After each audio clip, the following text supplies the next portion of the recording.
So you're addressing time is a scarce commodity, so if you can short circuit the amount of time it takes to gather the assessment data, teachers can spend more of their mental energy responding to the information and then filling the void for teachers who might say, I'm not sure what to do.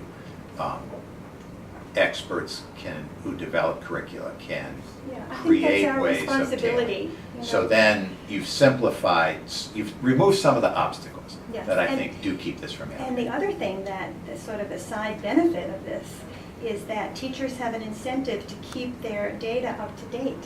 So that what used to happen in the past is the week before a checkpoint, teachers would be scrambling to fill out, the assessment data and identify where children were. Now they have an incentive to do that in an ongoing way because that will lead them to the kinds of activities and experiences that children are ready for. So it was a side benefit that's really going to be very powerful.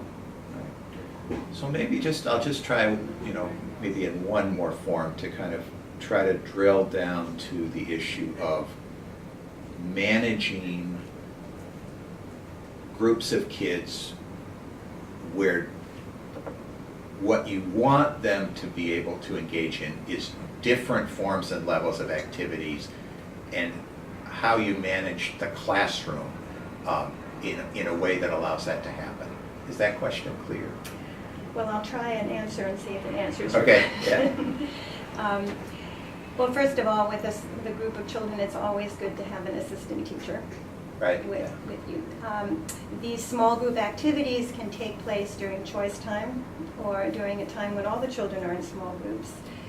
Some things children can do independently, and some things the teacher needs to be involved in, especially if you're planned an activity where you're really focusing on one or more objectives and you really want to be able to see what children are able to do and you want to focus, then the teacher needs to be there.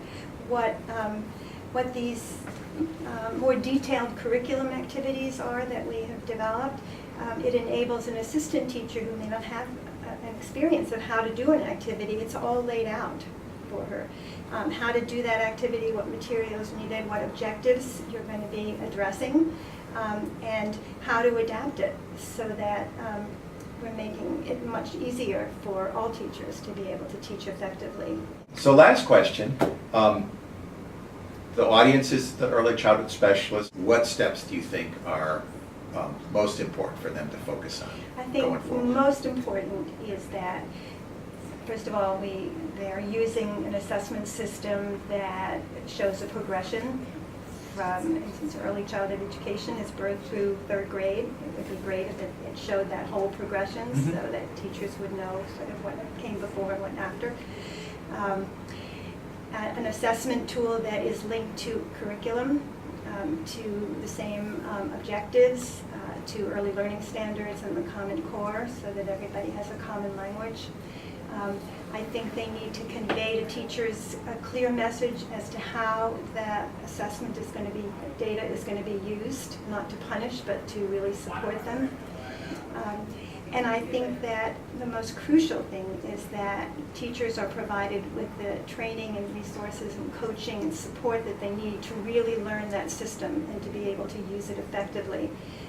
2 days of training is not enough, and it's the ongoing support that teachers need. So we have a fidelity tool now, both for the curriculum and the assessment system, of what it means to be implementing it successfully, and then how to coach a teacher to be able to use the assessment tool well. The other thing that is so important for early childhood specialists to think about is to make sure that administrators, ed coordinators, principals, anyone who's supporting teachers really understands the purpose of assessment, the assessment tool that's being used, how to support teachers, and how to read the reports that they can get. They can get wonderful reports from an online assessment system that will show them what's working in a classroom, what's not working, what a teacher needs support in, and their whole conversation with teachers changes once they have that information because they really know what it's all about and where the teacher may have a lot of strengths in terms of maybe literacy, but where math experiences aren't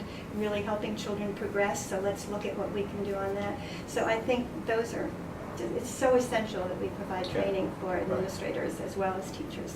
Right, so I think, so many of the states have made terrific gains in terms of defining really age-appropriate, broad-based standards and providing guidance around assessment tools, whether it's a kindergarten entry assessment or an ongoing assessment.